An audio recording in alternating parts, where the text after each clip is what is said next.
क्या है आध्यात्म? दर्शन, चिंतन धारा, विद्या या संस्कृति की परंपरागत विरासत। आध्यात्म दर्शन यानी जीवन का शाश्वत सत्य। मानव जीवन से जुड़े शाश्वत सत्यों को जानिए और समझिए उपासक डॉक्टर सोहन राज तातेड़ से हमारे खास कार्यक्रम आत्मविज्ञान में। आत्मविज्ञान यानी सही दृष्टि, सही सोच। भाई और बहनों, मातृशक्ति को नमन। स्टूडियो में आपका हार्दिक स्वागत है, अभिनंदन है, सत्कार है। आत्मविज्ञान साइंस ऑफ द सोल कार्यक्रम के अंतर्गत हम आपको राइट विजन, राइट थिंकिंग, सही दृष्टि, सही सोच के तहत कुदरती रचना और कुदरत का कानून के माध्यम से बताना चाहते हैं। आपको दृष्टि विज्ञान देना चाहते हैं, आपको सनातन सत्य बताना चाहते हैं कि वास्तव के अंदर रियलिटी क्या, अल्टीमेट ट्रुथ क्या है और सार्वभौम सत्य क्या है, यूनिवर्सल लॉ क्या है, लॉ ऑफ द नेचर क्या है। इन सब चीजों के माध्यम से हम आपको सनातन सुख देना चाहते हैं। यही हमारा लक्ष्य है। हम आपको दृष्टि विज्ञान देते हैं, तो ये सारा कार्य हम अलग अलग विषयों के माध्यम से करते हैं। तो आज हमारा बहुत ही सुंदर विषय है कि औपशमिक औदैक भाव। देखिए, भाव 5 तरह के होते हैं: उपशम भाव, उदय भाव, क्षायिक भाव, उपशम भाव और पाराणिक भाव। भाव किसे कहते हैं? भाव चेतना की शक्ति है। चेतना से जुड़ा हुआ भाव जगत होता है और ये भाव जो है वो चेतना में होने के कारण एक तरीके से वो चेतना का अंश है और वो भी चेतनाशील होते हैं, यानी वो जड़ नहीं है। भाव पौद्गलिक नहीं है, भाव चेतन स्वरूप है, क्योंकि ये चेतना से जुड़ा हुआ है। चेतना स्वयं अपने आप के अंदर, चेतना किसे कहते हैं? असंख्य चेतनामय परमाणुओं के पिंड को आत्मा कहते हैं, चेतना कहते हैं, जीव कहते हैं। इसके 23 नाम हैं। तो उसकी सत्ता है, आत्मा की सत्ता को भाव कहते हैं। ये हमारा भाव पक्ष है और भाव आगे जाकर के द्रव्य में बदलता है और ये भाव होते हैं, पहले भाव किए जाते हैं, वो भाव कर्म कहलाते हैं। और भाव कर्म वो चार्जिंग होता है भावों के द्वारा, कॉजेस डाले जाते हैं और कॉजेस डालने से कर्म बीज पड़ता है और कर्म बीज पड़ करके अगले जन्म में हम पुनर्जन्म में विश्वास करते हैं। यही आत्मा अगले जन्म के अंदर जिस शरीर को धारण करती है उसके अंदर यही भाव किए हुए आगे जाकर के वो द्रव्य कर्म के रूप में बदल जाते हैं। भाव कर्म है वो द्रव्य कर्म में बदल जाते हैं, यानी वो जड़ रूप के अंदर हो जाते हैं और जड़ रूप में होकर के और वो अपना जो है अस्तित्व दिखाते हैं, वो सुख दुख की अनुभूति कराते हैं, वो परिणाम देते हैं, सारा परिणाम हो जाता है। तो आज हम पहले 2 भावों की व्याख्या करेंगे, उपशम और दूसरा उदय, औपशमिक एंड औदैक भाव। उदय का भाव का मतलब होता है कि जब हमारा इस जन्म का ये भाव अगले जन्म में द्रव्य कर्म रूप में बनता है और उसका उदय काल चालू होता है, उसका राइज होता है, वो परिणाम देना चालू होता है, उसको उदय भाव कहते हैं। और हम गीता की भाषा में बात करें तो वह जो है उसका प्रारब्ध है।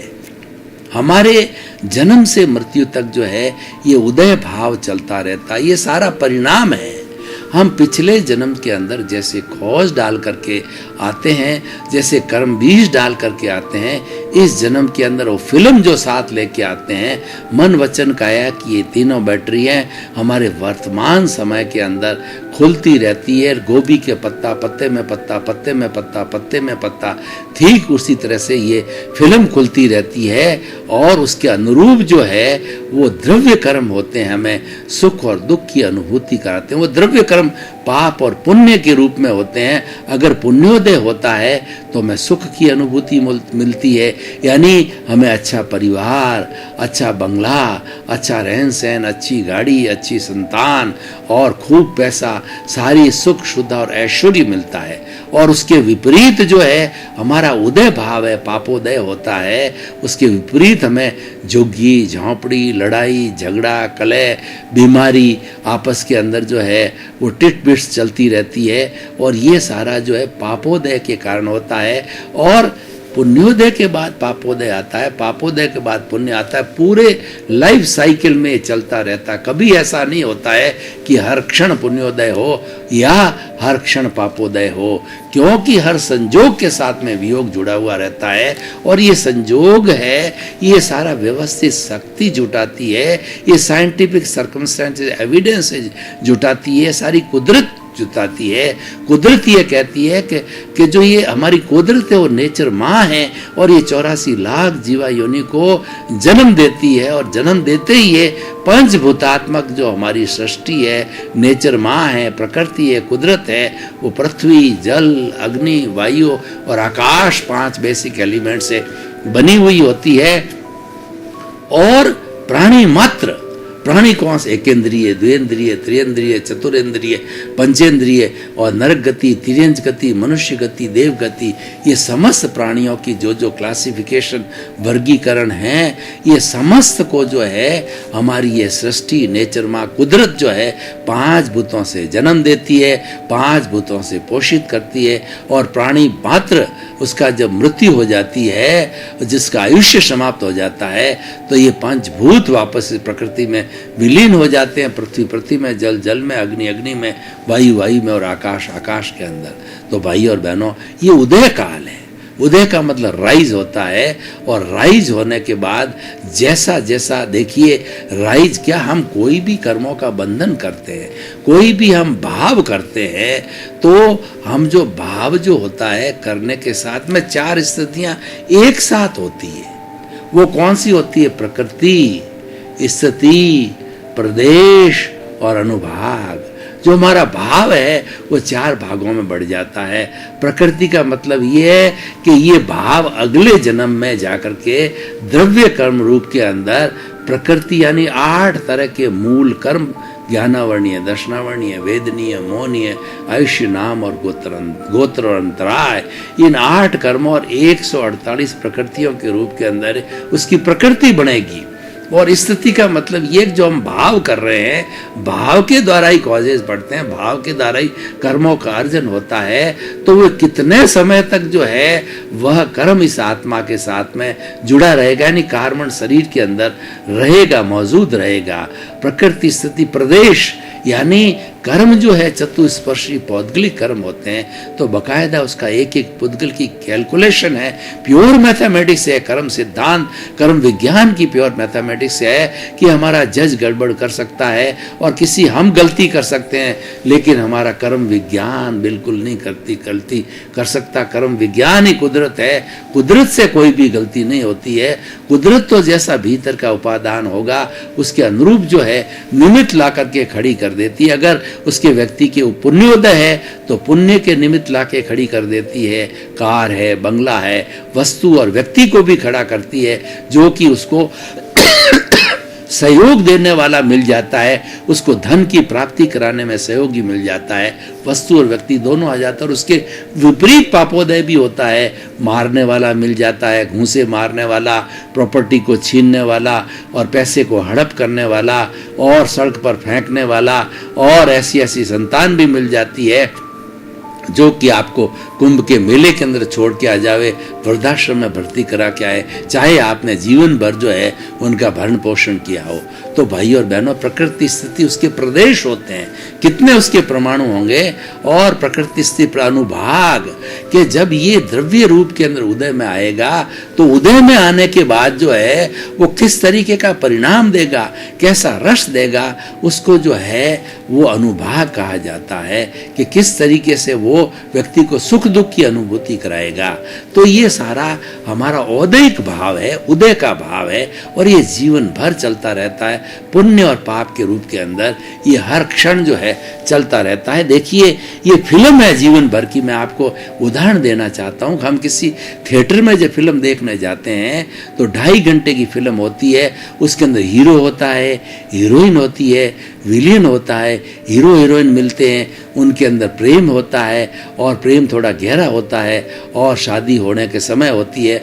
विलियन जो है उसकी जो है हीरोइन को उठा के ले जाता है तो हीरो से लड़ाई करता है, झगड़ा करता है। तो ये सारी फिल्म चलती रहती है, जड़ फिल्म है। जैसा जैसा जो है रिकॉर्डिंग किया वैसा ये छूटती रहती है। ये रिकॉर्डिंग क्या है? पहले की जाती है। उसी तरीके से हमने जो भाव कर्म डाले हैं वो भाव कर्म हम पिछले जन्म में डाल के आए हैं और इसकी रिकॉर्डिंग खुलती इस जन्म के अंदर। हम पेपर पिछले जन्म में दे करके आए हैं और उसका रिजल्ट इस जन्म के अंदर मिलता है। यानी सारा उदय भाव है, ये परिणाम है। इसको पुरुषार्थ समझना जो है वो एक अज्ञान है।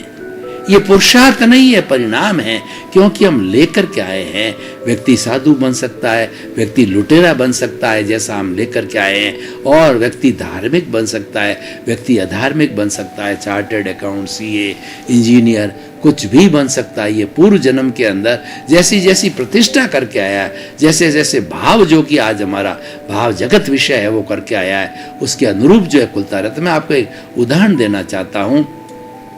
देखिए हमने परीक्षा दी तो परीक्षा के अंदर 3 घंटे का पेपर होता है, 10 क्वेश्चन है, हमने 2.5 घंटे में उसका उत्तर लिख दिया। उसके बाद जो हमारा आधा घंटा का जो समय है, उस आधे घंटे के समय में उन 10 क्वेश्चंस को हम पुनः देखते हैं। कहीं गलती है तो उसमें करेक्शन करते हैं, कुछ सुधारते हैं, कुछ जोड़ते हैं। वैसा हम करते हैं और करके और वापस शुद्धिकरण करके और 3 घंटे तक हम स्वतंत्र हैं। वो पेपर हमारे पास होता रहता है और 3 घंटे की घंटी बजती है तो जो पेपर हम इन्विजिलेटर को दे देते हैं। तो ठीक उसी तरीके से हमने पेपर दे दिया है और हमारा आयुष्य समाप्त हो गया। हम अगले जन्म में जाते हैं। जैसा पेपर दिया होता है तो एग्जामिनर जो रिजल्ट है वो नेक्स्ट जन्म के अंदर उसका भुगतान होता है और उसका भुगतान करने वाला दूसरा है। मैं आज सोहन राज हूँ तो मानिए कि पूर्व जन्म के अंदर मोहन राज ने वो पेपर दिया और मोहन राज ने कॉजेज डाले और मोहन राज ने भाव किए और आज सोहन राज के पास जो है वो द्रव्य कर्म बन करके आए, वो परिणाम बन के आए और ये सोहन राज 75 वर्ष का हो गया है। तो जन्म से लगा के मृत्यु तक वो वही कर्म जो करके लेके आया है, वही जो पेपर हल करके आया, उसका रिजल्ट उसको मिल रहा है और जीवन भर तक उसको मिलता रहेगा। उसके अंदर सोहन राज की कोई स्वतंत्रता नहीं है। देखिए, करने वाला मोहन राज, भुगतने वाला सोहन राज। हम आगे की बात करें तो हम पुनर्जन्म में विश्वास करते हैं। तो ये हमारा जो सोहन राज आज प्रतिष्ठा कर रहा है, आज जो नए भाव बना रहा है, नए कॉज डाल रहा है, अच्छे डाल रहा है या बुरे डाल रहा है, चार्जिंग कर रहा है, तो ये कॉजेज जो है इकट्ठे होकर के अगले वाले जन्म के अंदर यशवंत राज आ गया, तीसरी नई बॉडी आ गई, तो वो इसका भुगतान यशवंत राज को करेगा। वो जो भाव तो डाले हैं सोहन राज ने और वो भाव जो है द्रव्य क्रम रूप के अंदर प्रभावित करेंगे भविष्य के अंदर, यशवंत राज के जन्म के अंदर उस शरीर को प्रभावित करेंगे। अब देखिए, तीनों स्थिति के अंदर भूतकाल में जब मोहन राज था तो वही आत्मा थी, आज सोहन राज है तो वही आत्मा है। कल भविष्य के अंदर पुनर्जन्म लेकर के कर्मों के अधीन, आयुष्य के अधीन यशवंत राज बन गया।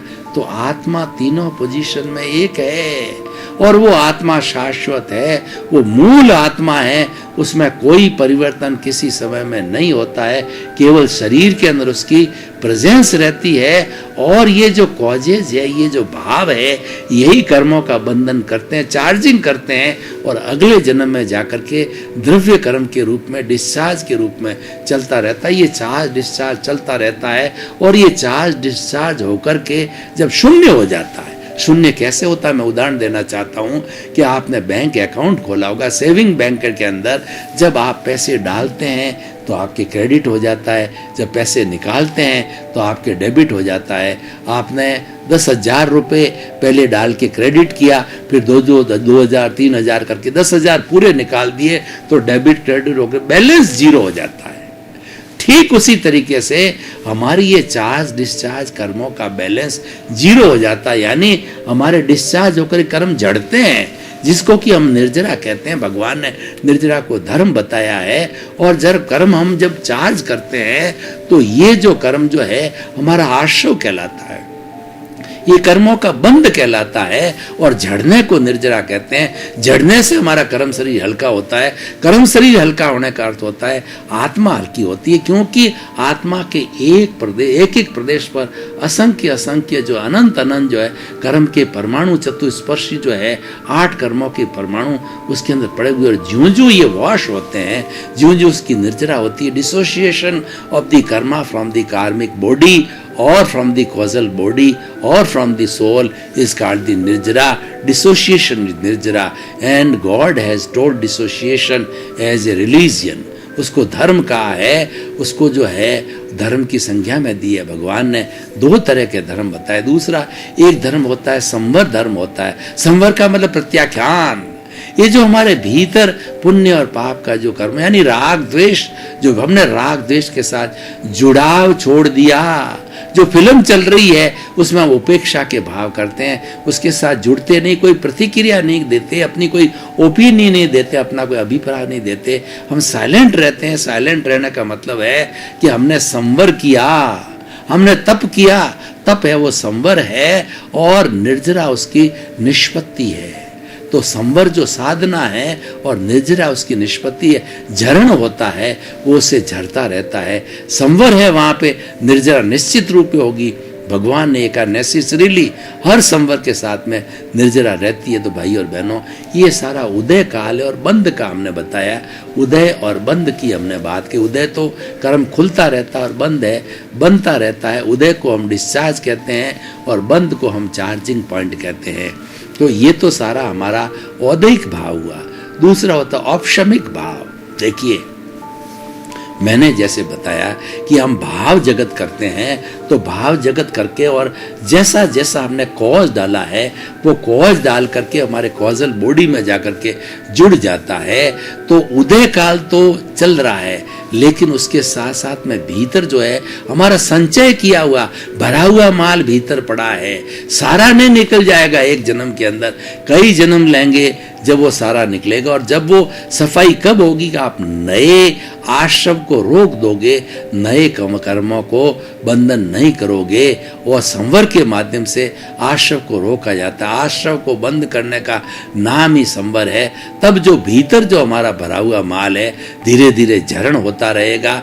झरण कैसे होता, मैं आपको उदाहरण देना चाहता हूँ कि मधुमक्खी का छत्ता आपने देखा होगा कि छत्ता जब पक जाता है तो बूंद बूंद करके शहद गिरती जाती है, और गिर करके वो पूरा जो छत्ता होता है वह एकदम जो है वो शहद रहित हो जाता है, खाली एक जड़ रूप के अंदर तोता रह जाता है।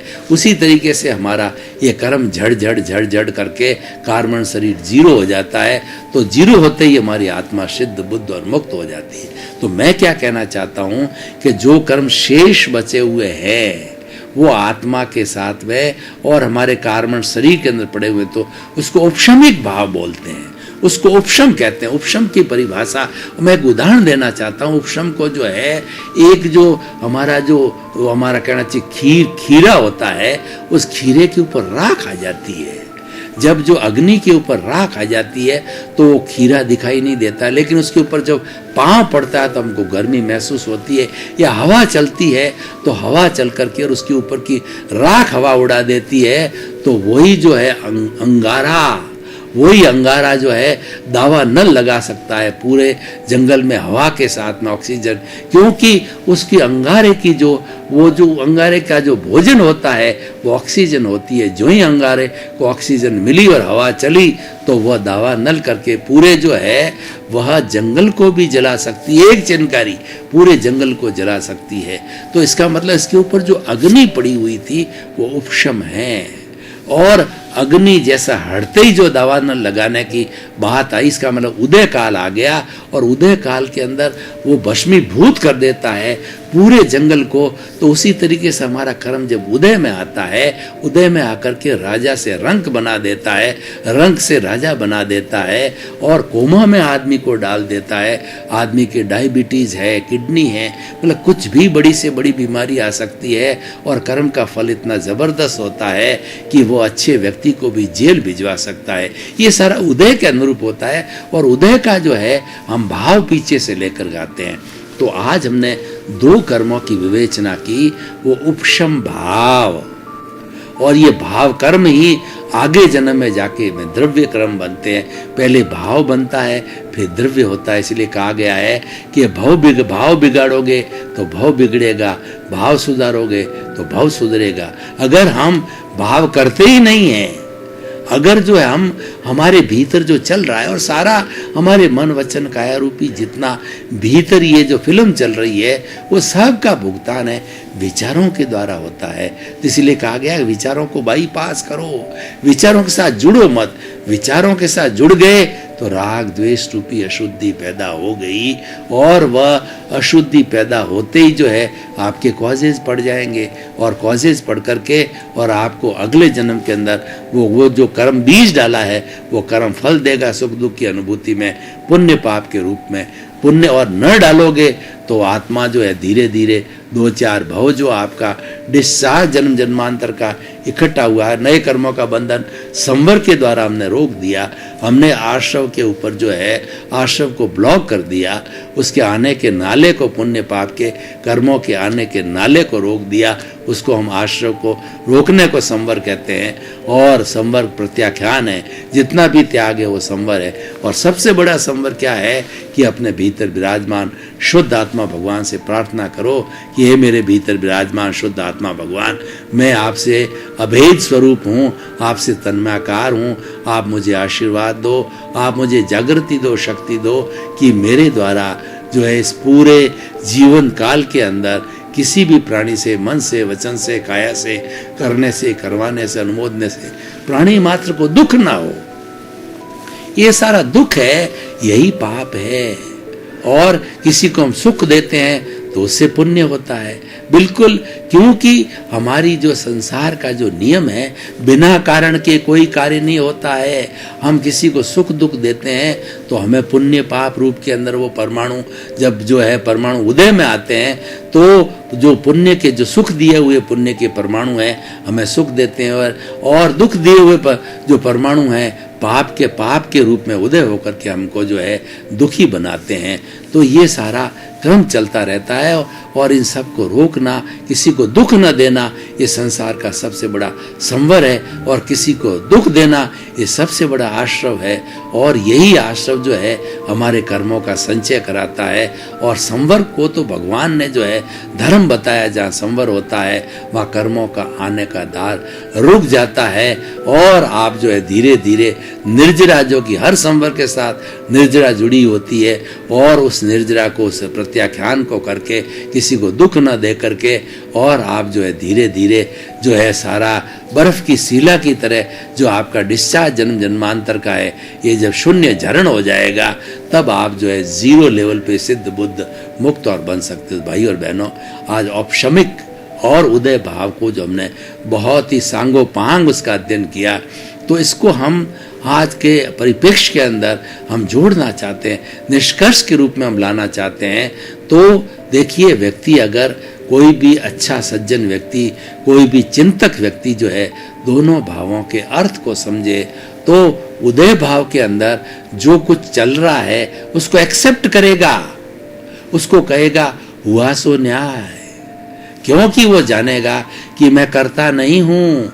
करता तो जो है व्यवस्थित शक्ति है, वो साइंटिफिक सर्कमस्टेंशियल एविडेंसेस है, वो तो कुदरत की रचना है। और ये कुदरत ही जो है हमारे सामने निमित्त भेजती है, सुख और दुख के अनुरूप की उसकी ड्यूटी है। कुदरत कहती है कि मैंने इस विश्व के किसी भी प्राणी को जो है वो अब कर्ता बनने की पावर नहीं दी, मैं स्वयं करता हूँ, मैंने पावर ऑफ अटॉर्नी किसी को नहीं दी और वो अपने आप को कर्ता मानता है, तो यही अज्ञान है। इसके कारण वो भवांतर के अंदर 84 लाख जीवा योनि में भटकता रहेगा और कर्ता मेरे को मानेगा, व्यवस्थित शक्ति को मानेगा, तो वह अकर्ता भाव से शीघ्र तर जाएगा, क्योंकि अकर्ता भाव में कर्म बंधन नहीं है।